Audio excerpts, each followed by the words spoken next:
ورسولا إلى بني إسرائيل أني قد جئتكم بآية من ربكم أني أخلق لكم من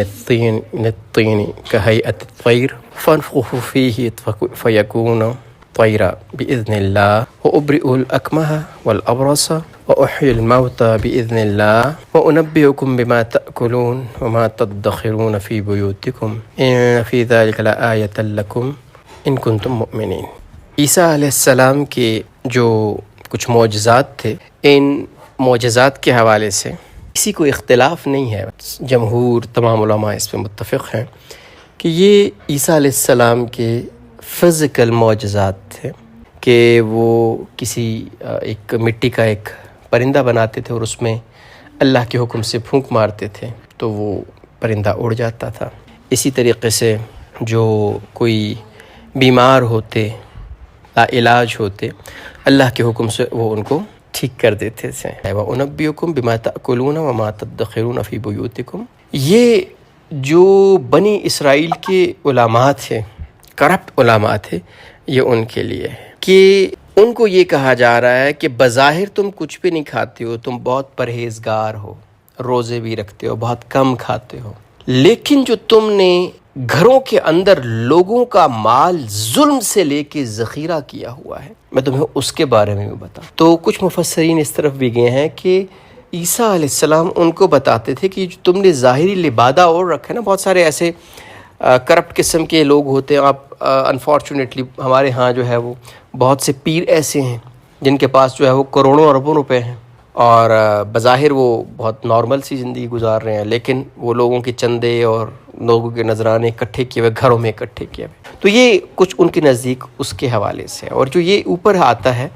جو ان کے باقی سارے جو ہیں کہ ایک مٹی سے جو ہے وہ ایک پرندہ بنانا اور اللہ کے حکم سے اس کے اندر جان آ جانی اور پھر اس کو ہوا میں اڑا دینا، تو کچھ مفسرین نے لکھا کہ یہ انسان کے بارے میں، ہماری زندگی کے بارے میں، کہ ہم بے جان ہوتے ہیں، مٹی سے بنے ہیں، اور اللہ جل شانہ اپنے حکم سے اس مٹی کو ایک شکل عطا فرماتے ہیں اور پھر اللہ کے حکم سے ہمارے اندر ایک روح پھونکی جاتی ہے اور پھر ہم دنیا میں آتے ہیں اور کچھ کھاتے ہیں، کچھ جمع کرتے ہیں، کچھ کماتے ہیں، اور کبھی ہم بیمار ہوتے ہیں، کبھی ہمارے لیے پریشانیاں آتی ہیں، تو یہ ساری ایک ہیومن لائف آتی ہے اور اس کے بعد کیا ہو جاتا ہے، پھر ہم اللہ کی طرف جاتے ہیں اور پھر اللہ آخر میں ہمیں بتائیں گے کہ ہم نے کیا کھایا اور آخرت کے لیے کیا بھیجا۔ مصدقا لما بین یدی من التوراۃ وَلِأُحِلَّ لَكُمْ بَعْدَ الَّذِي حُرِّمَ عَلَيْكُمْ وَجِئْتُكُمْ بِآيَةٍ مِّن رَّبِّكُمْ فَاتَّقُوا اللَّهَ وَأَطِیعُونِ۔ اور میں تصدیق کرنے والا ہوں جو مجھ سے پہلی یا جو میرے سامنے ہے تورات کی، وَلِأُحِلَّ لَكُمْ، تاکہ میں حلال کر دوں تمہارے لیے، بعد الذی، کچھ وہ چیزیں، حرم علیکم، جو تم پہ حرام کر دی گئی، وجئتکم بآیۃ من ربکم، اور میں لے کے آیا ہوں تمہارے پاس ایک نشانی تمہارے رب کی طرف سے، فاتقوا اللہ واطیعون، اللہ سے ڈرو۔ ایکچوئل جو چیز ہے جس پہ فوکس ہے وہ کیا ہے؟ تقوی اختیار کرو، تقوی اختیار کرو اور اللہ سے ڈرو۔ ومصدقا لما بین یدی، اس کے اوپر تھوڑی سی پہلے بات کر لیتے ہیں کہ جو بنی اسرائیل کے علماء تھے یا جو بڑے تھے، انہوں نے ایک یہ الزام لگایا تھا کہ یہ تو اپنی بات منوانا چاہتے ہیں، تو عیسیٰ علیہ السلام نے کہا نہیں، بلکہ میں تو ایکچوئل تورات کو امپلیمنٹ کرنے کے لیے آیا ہوں، میں تورات کو ڈینائی نہیں کر رہا، بلکہ جو تورات ہے حقیقی فارم میں اس کو امپلیمنٹ کرنے آیا۔ ایک اس کا یہ علماء نے مطلب لیا ہے، ایک اور مطلب یہ لیا کہ تورات جو اوریجنل تھی وہ اوریجنل فارم میں موجود نہیں رہی۔ جس طرح دیکھیں قرآن ہے نا، تو قرآن کے جب ہم ترجمہ بھی کرتے ہیں نا، تو جو ایکسٹرا سمجھانے کے لیے بات ہوتی ہے نا، وہ بریکٹس کے اندر لکھتے ہیں تاکہ پتہ چل جائے کہ یہ ترجمہ ہے اور یہ ترجمے کی نہیں ہے، یہ سمجھانے کے لیے بریکٹس میں لکھا گیا ہے مترجم کی طرف سے۔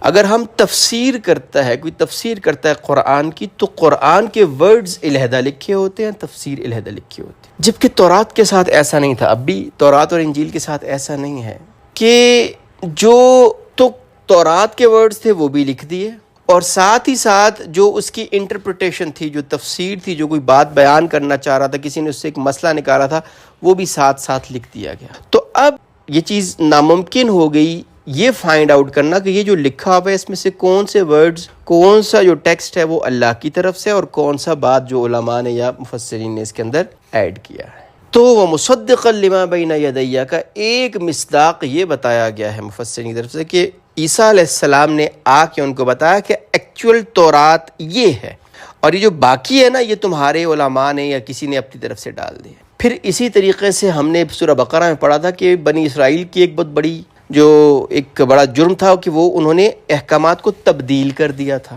اور بہت ساری چیزیں ایسی ایڈ کر دی تھی اپنی طرف سے جو کہتے تھے اللہ کی طرف سے ہیں، تو وہ بھی عیسیٰ علیہ السلام نے ہٹا دیں، بتایا یہ ایکچوئل تورات ہے۔ اور بہت ساری ایسی چیزیں تھیں جو وہ چھپاتے تھے، یہ بھی ہم نے سورہ بقرہ میں پڑھا نا کہ بہت سارے احکامات جو تھے وہ چھپا لیتے تھے۔ چھپانے سے مراد کیا تھی کہ اس کو بیان ہی نہیں کرتے، تو وہ یا ظاہر بات ہے تورات میں سے وہ حذف ہو گیا تھا، غائب ہو گیا تھا، تو وہ بھی لے کے آیا گیا۔ تو ایکچولی عیسیٰ علیہ السلام نے آ کے صحیح تورات جو تھی وہ ان کو سکھائی کہ یہ ہے ایکچوئل تورات، وہ نہیں ہے جو تم جس کا دعویٰ کرتے ہو۔ یا ایک اور جو اس کی مفسرین تفصیل کی مصدقا لما بین یدی کہ عیسیٰ علیہ السلام نے ایکچولی تورات کو لیو کیا سے کیا مراد ہے، یعنی وہ تورات کو اپنی زندگی میں اپنی ذات پہ انہوں نے اس کی عملی تفسیر بیان کی۔ اس طرح نبی صلی اللہ علیہ وسلم کے بارے میں عائشہ نے فرمایا نا کہ کسی نے پوچھا نبی صلی اللہ علیہ وسلم کا اخلاق کیا ہے، تو فرمایا کہ نبی صلی اللہ علیہ وسلم کا اخلاق تو قرآن ہے، یعنی اگر آپ نے قرآن کو ایک عملی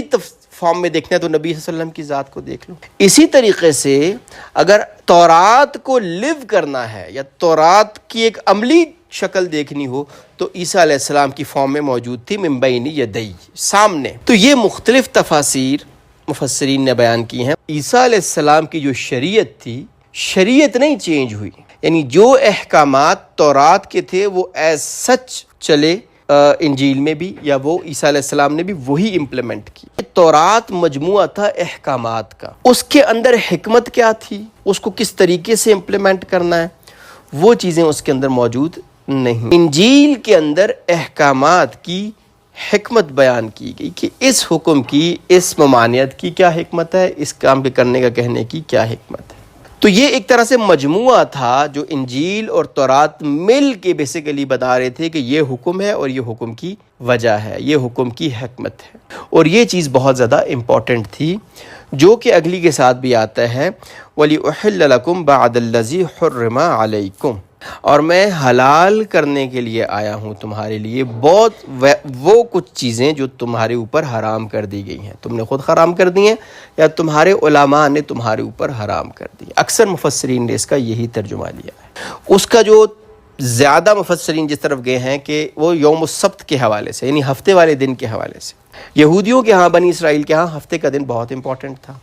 اور ہفتے کے دن ان کو ہر کام کرنے سے منع کر دے کہ کام نہیں کرنا، بس اللہ کی یاد کرنی ہے۔ اب ہوا کیا، اور یہ بیماری ہمارے ہاں بھی ہے کہ اب انہوں نے اس چیز کو شدت اختیار کرتے گئے کہ کام سے کیا کیا چیز مراد ہے، کیا یہ چیز کام ہے یا کیا چیز کام نہیں ہے۔ اس حد تک وہ انہوں نے شدت اختیار کی کہ کہنے لگے کہ ہفتے والے دن آپ کسی کے لیے دعا بھی نہیں کر سکتے، اس حد تک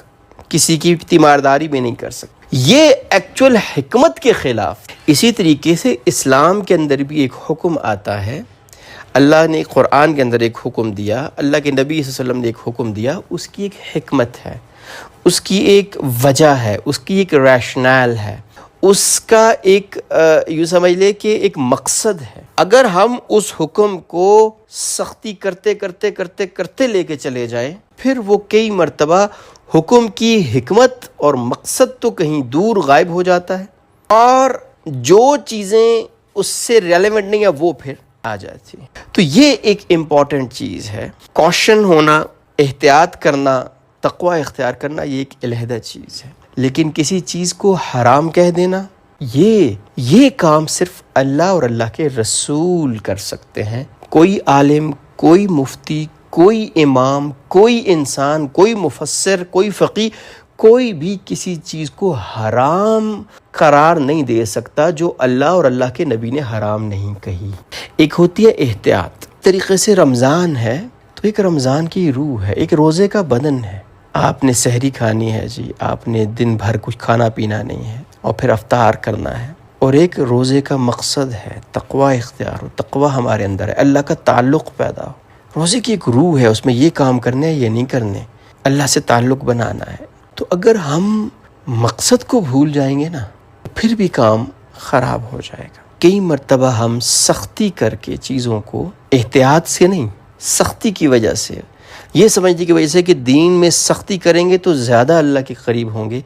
یہ ایک غلط کانسیپٹ ہے۔ اللہ کے نبی صلی اللہ علیہ وسلم نے فرمایا یسر ولا تعسر، آسانیاں پیدا کرو، مشکلات نہ پیدا کرو۔ عائشہ رضی اللہ عنہا فرماتی ہیں کہ نبی صلی اللہ علیہ وسلم کو اگر دو چیزوں میں سے ایک کا اختیار دیا جاتا تو نبی صلی اللہ علیہ وسلم ہمیشہ آسان چیز کو اختیار فرماتے ہیں۔ ہاں، اللہ کے لیے آپ مشقت اٹھاتے ہیں، وجاہدوا فینا لنہدینہم سبلنا، اگر تم میرے لیے جہاد کرو گے، میرے لیے محنت کرو گے، جدوجہد میرے دین کے لیے کوشش کرو گے، میں تمہارے لیے ہدایت کے راستے کھول دوں گا۔ وہ ایک علیحدہ چیز ہے۔ مشقت کرتے ہیں، رات کو تہجد کے لیے اٹھتے ہیں، بہت اچھی بات ہے، لیکن اگر آپ تہجد کو فرض سمجھ لیں گے اور مر رہے ہیں، کچھ بھی ہو رہا ہے، یا کوئی دوسرا بندہ مر رہا ہے، آپ کہیں نہیں بھائی میں نے تو تہجد پڑھنی ہے، تو یہ شاید اس کی روح کے خلاف ہے۔ اللہ سے تعلق جوڑنا ہے، مقصد کو سمجھنا ہے۔ ان اللہ ربی و ربکم فاعبدوہ ھذا صراط مستقیم، ان بے شک اللہ ربی میرا رب ہے، و ربکم اور تمہارا رب ہے، فاعبدوہ تو بس اسی کی عبادت کرو، ھذا یہ صراط مستقیم سیدھا رستہ ہے۔ اس میں کوئی شک نہیں ہے کہ اللہ ہی میرا اور تمہارا رب ہے، تو بس اسی کی عبادت کرو اور یہی سیدھا رستہ ہے۔